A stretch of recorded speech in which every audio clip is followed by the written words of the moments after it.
las proposiciones examinadas y el método de su expresión. Siendo las enseñanzas de la Iglesia que en este tipo de sentencias ambiguas se deben citar textualmente, las cuales encierran un peligro por la diversidad de los sentidos, acompañada de la sentencia que condena a la Iglesia. Cito a su santidad Papa Pío VI. Para rebatir estas astucias, renovadas con demasiada frecuencia en todas las edades, no se ha hallado otro camino más acomodado que el exponer las sentencias que, embozadas con la ambigüedad, encierran una peligrosa y sospechosa diversidad de sentidos.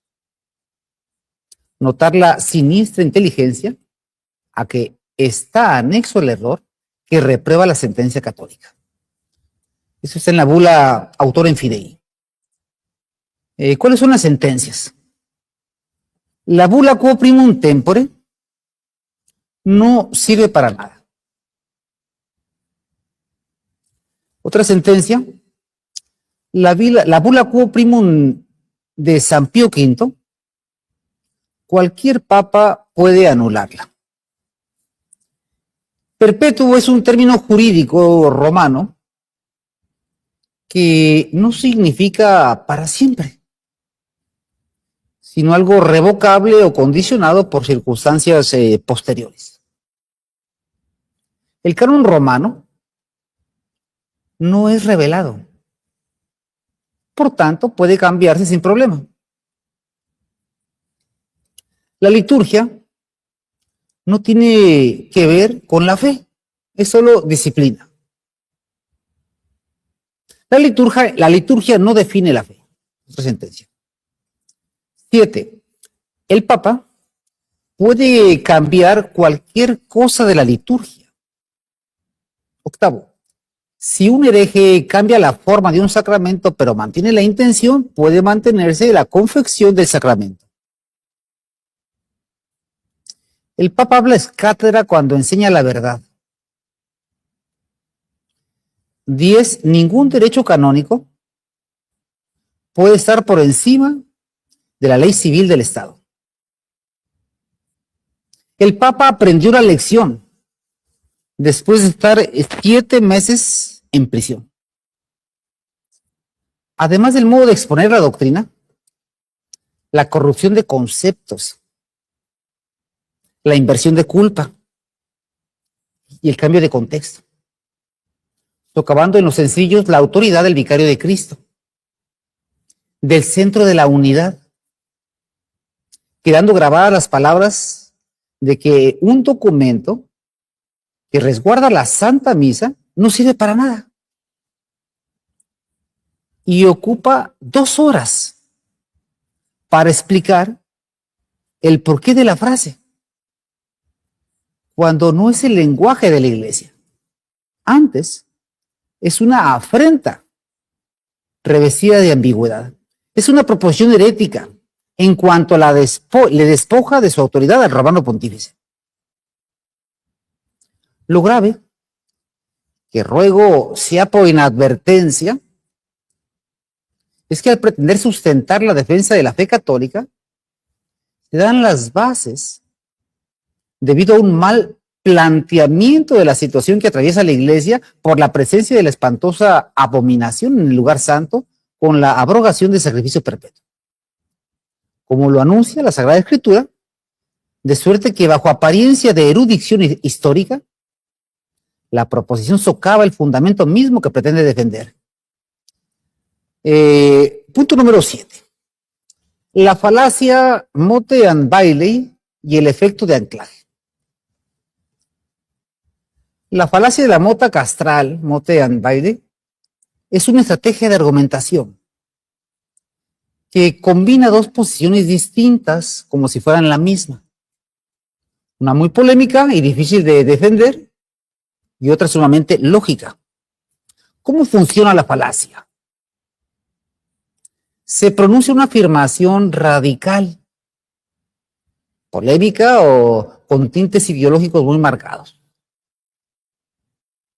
Esta es la idea que realmente se impone por la fuerza de la sentencia, pero que carece de pruebas sólidas para sustentarla. 2. Recomposición. Cuando es cuestionada esa proposición, el argumentador retrocede inmediatamente y se refugia en una verdad obvia, trivial o de sentido común que nadie puede negar. Fíjense que esa afirmación inofensiva era lo que siempre quiso decir. Acto tercero, vuelve a asumir la postura radical original, pretendiendo que su idea extrema ha quedado demostrada. El daño no se mide por la versión finalmente matizada,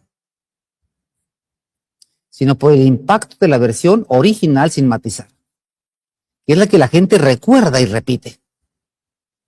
Esto se conoce en psicología como efecto del anclaje. La primera afirmación fuerte fija el marco mental y las correcciones posteriores rara vez logran borrar esa ancla por completo. Como ejemplo, cito la sentencia del padre José Francisco Jiménez de Santiago de la Sociedad Talmúdica de Trento.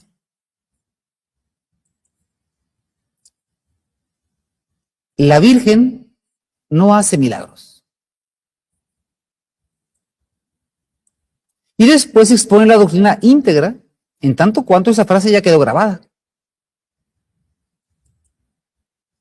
Este no es el hablar de la iglesia. Así de sencillo. Esa manera de hablar corrompe la fe. ¿Por qué hacerla, amados hermanos? Bien, continúa el documento. La condenación de las fórmulas ambiguas. Su Santidad Pío VI, autor en Fidei.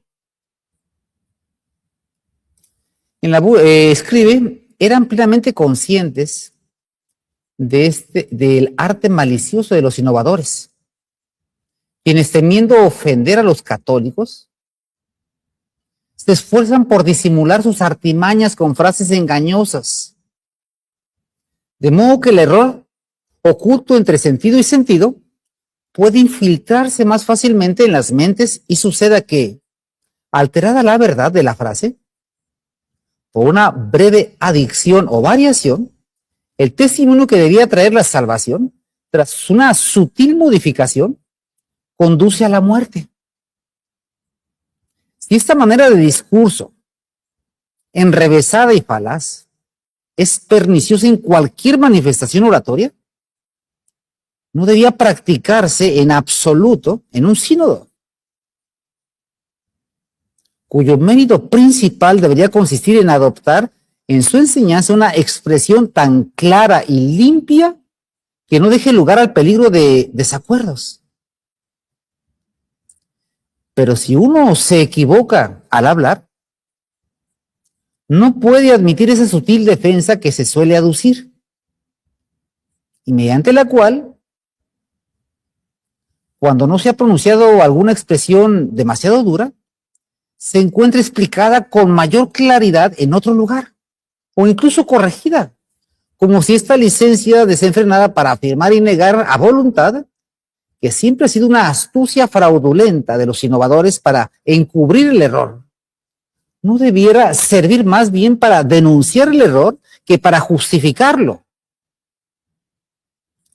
Como si aquellos, particularmente poco preparados para abordar casualmente esta o aquella parte de un sínodo expuesto a todos en la lengua vernácula, siempre fueran conscientes de los otros pasajes a los que oponerse, y que al compararlos cada uno tenga tal preparación que pueda por sí mismo volver a ellos a tal punto que evite cualquier peligro de engaño que esas personas difunden erróneamente.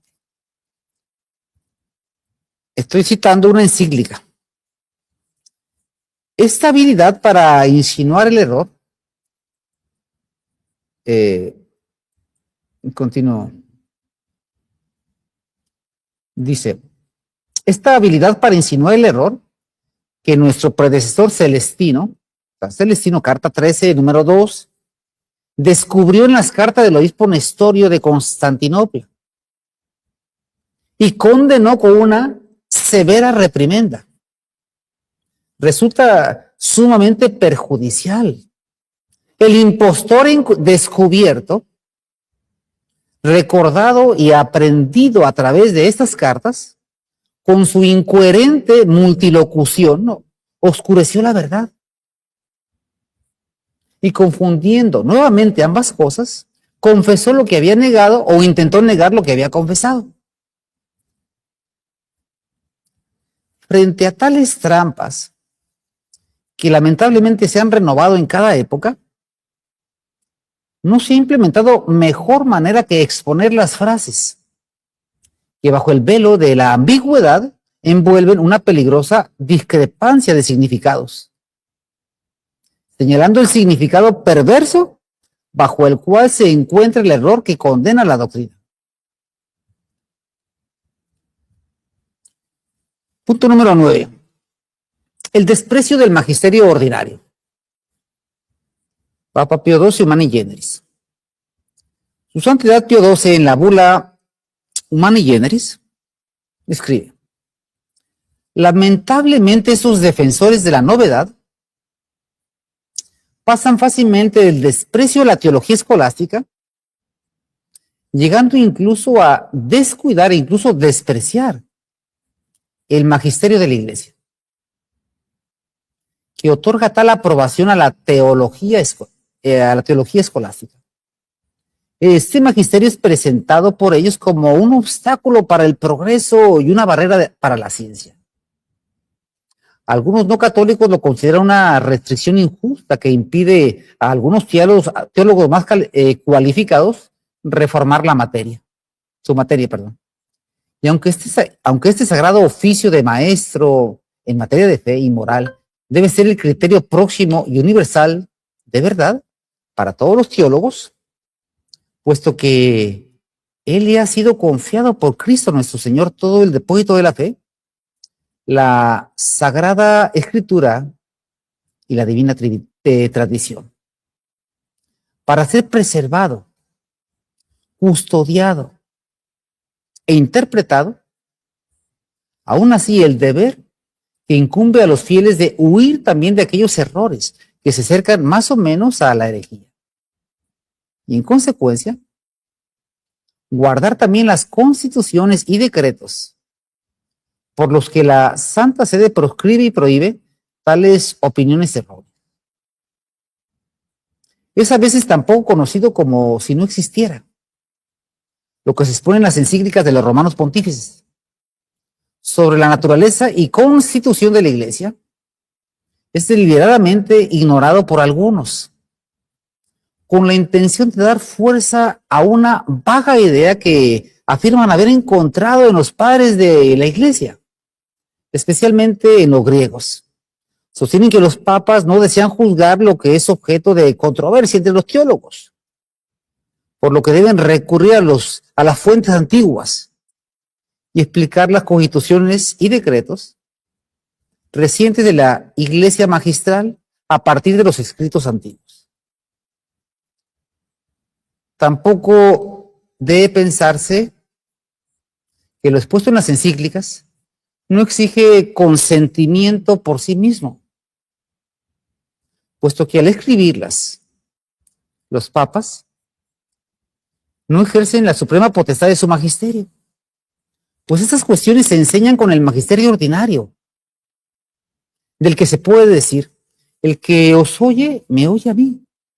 Y en general, lo que se expone e inculca en las encíclicas ya pertenece, por otras razones, a la doctrina católica. Pero si los sumos pontífices, en sus documentos oficiales, emiten juicios sobre una cuestión que hasta entonces estaba en disputa, Es evidente que dicha cuestión, según la voluntad de los mismos pontífices, ya no puede considerarse un tema abierto a debate teológico. Pero si la Iglesia ejerce esta función de enseñanza, como lo ha hecho a menudo a lo largo de los siglos, ya sea de forma ordinaria o extraordinaria, resulta evidente cuán erróneo es el procedimiento que pretende explicar lo claro mediante lo oscuro. De hecho, debe emplearse el procedimiento opuesto. Por ello, nuestro predecesor de inmortal memoria, Pío IX, al enseñar que la más noble función de la teología es mostrar como una doctrina definida por la Iglesia, se encuentra contenida en las fuentes de la revelación. Añadió estas palabras con una muy buena razón, en el sentido en que ha sido definido por la Iglesia. Bien, sobre la bula Coprimum Tempore. ¿Cuál es el contexto de la bula Coprimum Tempore? San Pío V, un papa canonizado. Y expresiones examinadas. Es una bula promulgada por su santidad el Papa San Pío V. El 14 de julio de 1570. Fue codificada y se emitió tras el Concilio de Trento, en plena contrarreforma. La Iglesia Católica respondía a la reforma protestante y buscaba unificar y disciplinar su liturgia, que hasta entonces variaba. Juntamente se promulgó el misal romano y lo impuso como obligatorio para toda la Iglesia latina, con lo cual se logró uniformidad litúrgica. Todos los sacerdotes debían celebrar la misa según este misal, quedando prohibido añadir, quitar o cambiar nada. Se permitió conservar los ritos que pudieran demostrar más de 200 años de antigüedad. Llama la atención cómo el padre Francisco José Ciacero se expresa de ella de la siguiente forma: la bula Coprimum Tempore no sirve para nada, lo cual impacta la primera frase, aunque después se explique. Táctica reprobada por la Sede Apostólica. Semejante al ejemplo del sacerdote del que afirma: la Virgen no hace milagros. Provoca en la mente del católico en estos tiempos, donde todo se acerca a Roma apóstata, que la defensa de la Santa Iglesia en lo que se llama sede vacante, pues es una exageración. Porque pues si no sirve para nada este papel, pues entonces ¿qué sirve? Lo cito textualmente lo que dice el padre. Y eso es claro. Cualquier canonista de nuevo bordo nos lo desmonta enseguida porque lleva rato. O sea, es que la bula de San Pío V no sirve para nada.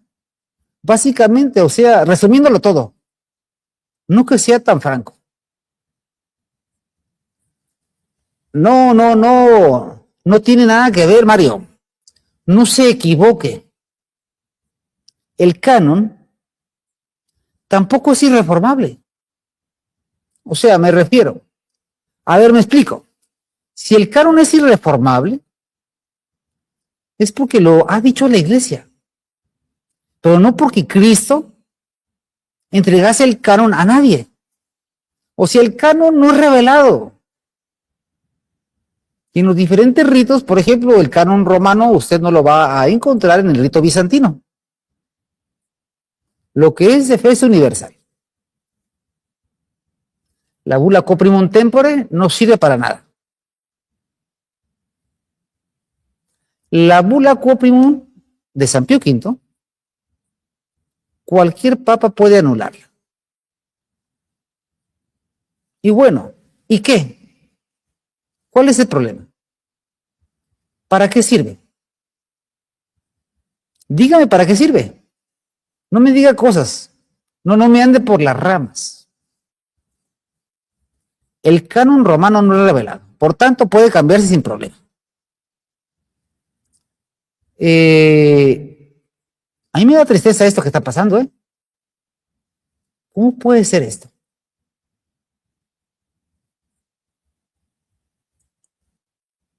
Para la salvación y de la enseñanza de la verdad para la salvación gobierna perjudicando los intereses de la sociedad, aun incluso de la Iglesia, o intereses personales, pues entonces, como bien nos enseña San Roberto Belarmino en el capítulo 29 de Romano Pontífice, al Papa tirano se le puede resistir. El Papa tirano es aquel que, siendo Papa y enseñando la verdad y confirmando en la fe, abusa de su poder, se extralimita y manda cosas que están fuera de su jurisdicción, fuera de la finalidad de la salvación para las almas y que van, por ejemplo, en provecho propio y en detrimento de otros. Entonces, esas leyes que son ilícitas, esos mandatos que son ilícitos y por lo tanto no son sujetos de obediencia, pueden ser perfectamente resistidos, que esto enseña San Roberto Belarmino al hablarnos del Papa tirano en el capítulo 29 Romano Pontífice.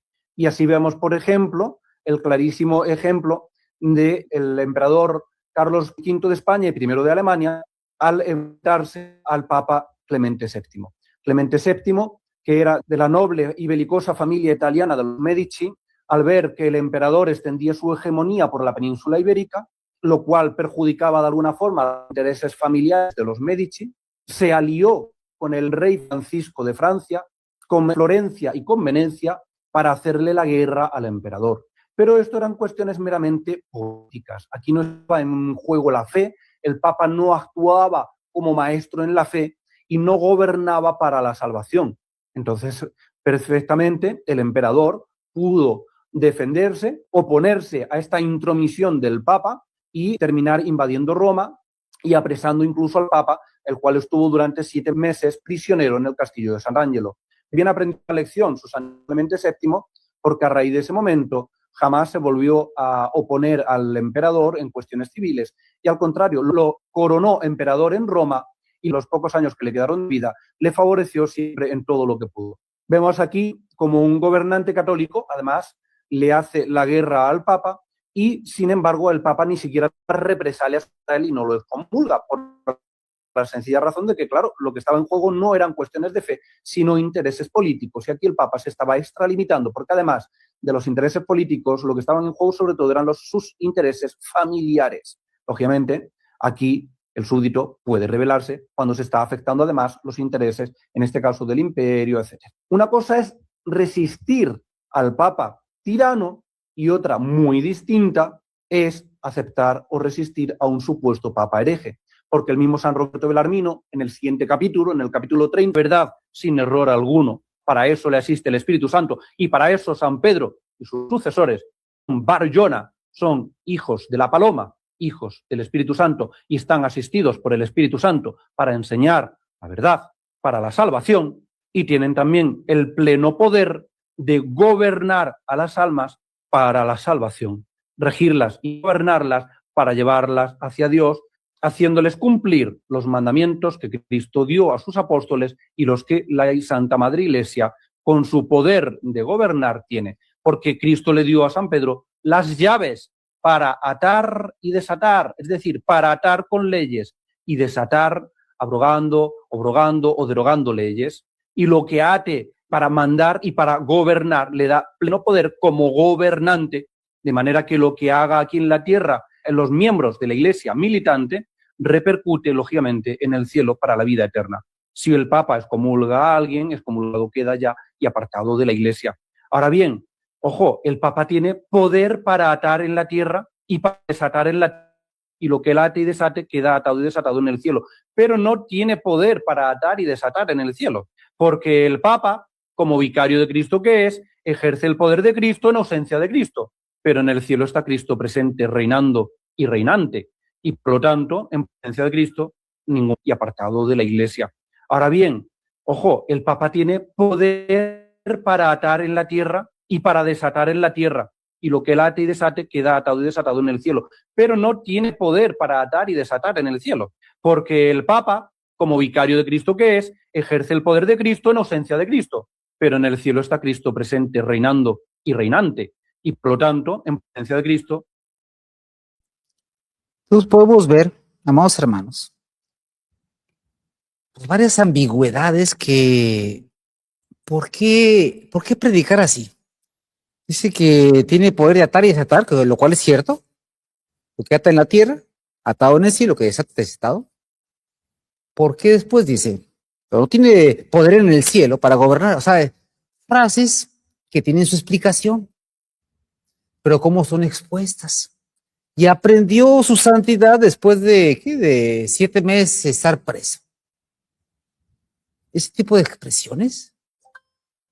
ningún papa puede gobernar a nadie. Entonces, el papa no tiene poder en el cielo, no tiene poder ni en el cielo, ni en el purgatorio, ni en el infierno. El papa no tiene poder en el cielo porque allí está Cristo, ni en el purgatorio porque ahí están las almas que ya han sido juzgadas por el infalible, porque es infalible solamente cuando enseña la verdad, no cuando gobierna, y si se excede de sus límites de gobierno, puede ser resistido, como nos enseña San Roberto Belarmino, de Romano Pontífice, capítulo 29, al decirnos que al Papa tirano, es decir, aquel que se excede y por lo tanto sus mandatos son ilícitos, puede ser perfectamente resistido. Pidamos en este día de esas leyes que son ilícitas, esos mandatos que son ilícitos y por lo tanto no son